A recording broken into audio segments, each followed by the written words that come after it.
আসসালামু আলাইকুম সুপ্রিয় দর্শক, কেমন আছেন সবাই? আশা করছি সবাই অনেক বেশি ভালো আছেন। ওয়েলকাম করছি আমার নতুন আরও একটি ভিডিওতে। বন্ধুরা, চলমান ইস্যুটা নিয়ে গিয়াসউদ্দিন তাহেরী সহ তার যে সমস্ত চেলাফেলারা আছে তারা প্রতিনিয়ত আমাদেরকে বলে যাচ্ছে আমরা নবী বিদ্বেষী। তো আমি তাদেরকে বলবো, আমরা যে নবী বিদ্বেষী এর কয়েকটা প্রমাণ আপনারা তুলে ধরবেন। শেখ আহমদুল্লাহর একটা কথাকে নিয়ে যে পরিমাণ আপনারা উগ্রতা দেখিয়েছেন, যে পরিমাণ উস্কানিমূলক বক্তব্য আপনারা দিচ্ছেন সোশ্যাল মিডিয়ায়, সেগুলোকে ছড়াচ্ছেন এবং প্রত্যেকটা যুবককে যেভাবে আপনারা এগ্রেসিভ করে তুলছেন, এর দ্বারা আপনারা কি বোঝাতে চাচ্ছেন?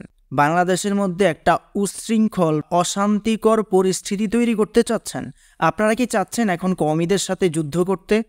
শেখ আহমদুল্লাহ সাহেব বলেছিলেন যে রাসূল সাল্লাল্লাহু আলাইহি সাল্লাম 40 বছরের নবী হয়েছেন, এর আগে তো তিনি নবীই ছিলেন না। এই কথাটাকে কেন্দ্র করে আপনারা যে পরিমাণ উগ্রতা দেখাচ্ছেন, এটা আসলে কোনোভাবেই উচিত না। এমনটা হতে পারে যে তিনি কথাটা সাজিয়ে গুছিয়ে বলতে পারেননি।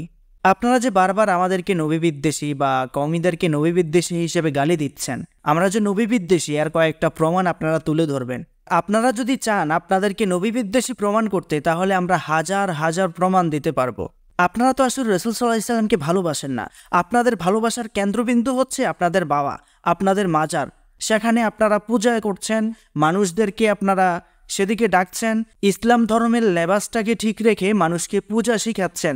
আপনি তো নেক্সটুরিতে শয়তান। আমি ইবলিসকে দেখি নাই, তবে বর্তমান যুগে আমি তাহেরীকে দেখেছি। আমার মনে হয় ইবলিস শয়তান এখন আর শয়তানি করে না। সব দায়িত্ব তাহেরীকে বুঝাইয়া দিয়া ইবলিস এখন দূর থেকে বসে বসে দেখতেছে। গত কয়েকটা ভিডিওতে আমি আপনাদেরকে দেখিয়েছি যে তাহেরী সাহেব যে সমস্ত কর্মকাণ্ডগুলো করেছেন, সে আসলে কোনোভাবে নবীপ্রেমিক হতে পারে না। তার মুখে রাসূল সাল্লাল্লাহু আলাইহি সাল্লাম নামটা নেওয়াই তো মানায় না। আল্লাহ তাআলা আমাদেরকে সহিহ বুঝ দান করুন। সবাই ভালো থাকবেন, সুস্থ থাকবেন। আজকের মতো বিদায় নিচ্ছি। আল্লাহ হাফেজ।